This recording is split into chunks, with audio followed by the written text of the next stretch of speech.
আলাইকুম সবাইকে, আমি চলে আসছি ফারিয়া এমডক্স এর পক্ষ থেকে। আজকে আপনাদেরকে এমডক্স এর ইনবিল্ট হোয়াইট বোর্ডের একটা ফিচার দেখাবো। সেই ফিচারটা কিন্তু অনেক বেশি হেল্পফুল এবং এই ফিচারটা কিন্তু আপনারা আমাদের ইন্টারেক্টিভ প্যানেলটি পারচেজ করার সাথে সাথে ইনবিল্ট ভিতরেই পেয়ে যাচ্ছেন। তো এখানে দেখেন একটা মোর অপশন আছে। মোর অপশনে ক্লিক করার পরে এখানে কিন্তু অনেক টাইপের অপশন আপনি পেয়ে যাচ্ছেন। জেনারেল টুলসে আপনি পাচ্ছেন chart, calculator, curtain, screen lock. তারপর এখানে নিচে আপনি আরও সাবজেক্ট টুলসে আরও অনেক কিছু পাচ্ছেন। যদি চার্টে আমরা ক্লিক করি, এখানে আপনি কী টাইপের চার্ট নিয়ে স্টাডি করাতে যাচ্ছেন বা ম্যাথমেটিক্স করাতে চাচ্ছেন সেই টাইপের চার্ট কিন্তু আপনাকে দিয়ে দিবে। আমি ফার্স্টে যদি এই চার্টটা দিই তাহলে এখানে দেখবেন আপনি অনেকগুলো অপশন আছে।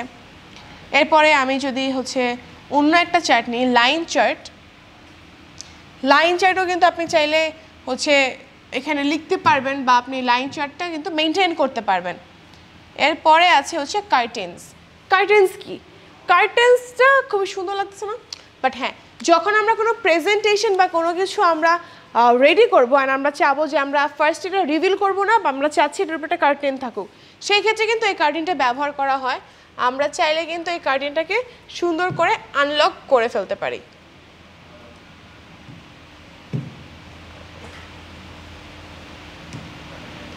এভাবেই কিন্তু আমরা কার্টেনটা আনলক করে ফেলতে পারবো। এরপরে যদি যাই, স্ক্রলিংয়ে আছে, এখানে কিন্তু আমরা এই যে আমি আপনাদেরকে বলছি হোয়াইট বোর্ডটা কিন্তু আমাদের অ্যাকচুয়ালি স্টাডির জন্য। তো এটা কিন্তু অ্যাকচুয়ালি আমাদের একই সাথে একের অধিক স্টুডেন্টস যেন কাজ করতে পারে।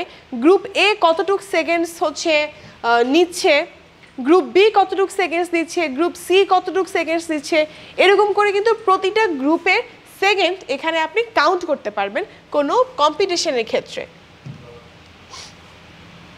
এরপরে আপনি দেখবেন লক স্ক্রিন। এই লক স্ক্রিন ক্লিক করলে স্ক্রিনটা লক হয়ে যাচ্ছে। ঠিক আছে, মানে আপনি ক্লাসরুম থেকে বের হচ্ছেন বা কোনো একটা ব্রেকে আছেন, আপনি চাচ্ছেন না আপনার ক্লাসরুমে আপনি কি পড়িয়েছেন সেটা কেউ জানুক, সেক্ষেত্রে কিন্তু আপনি স্ক্রিনটা লক করে দিতে পারবেন। অ্যান্ড এটা আবার আনলকও করে ফেলতে পারবেন। এখানে আপনি পাসওয়ার্ড দিয়ে লক করতে পারবেন। এরপর ইন্টারাকশনে যদি যাই, মানে এই হোয়াইট বোর্ডটাতে এত বেশি ফিচার্স আপনাদেরকে দেওয়া হয়েছে যেটা আপনাদের টিচিংকে গড়ে তুলবে আরও বেশি ইন্টারাক্টিভ। এরপরে নিচে দেখবেন আরও কিছু সাবজেক্ট টুলস আছে। যে সাবজেক্ট টুলসগুলোতে যদি আমি ক্লিক করি, প্রতিটা এক্সপেরিমেন্টের জন্য কিন্তু এখানে আলাদা আলাদা সাবজেক্ট দেওয়া আছে। দেখেন এখানে কিন্তু সায়েন্সের এক্সপেরিমেন্টের জন্য কিন্তু অনেকগুলো ডায়াগ্রামও প্রোভাইড করা আছে, যেগুলো আপনি আপনার ডেলি লাইফে ব্যবহার করতে পারবেন স্টাডির ক্ষেত্রে।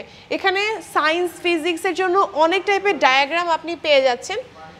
তো আপনিও যদি এই জেনারেল টুলগুলো ব্যবহার করতে চান বা এক্সপিরিয়েন্স করতে চান, আপনিও কিন্তু চলে আসতে পারেন আমাদের এক্সপিরিয়েন্স সেন্টারে।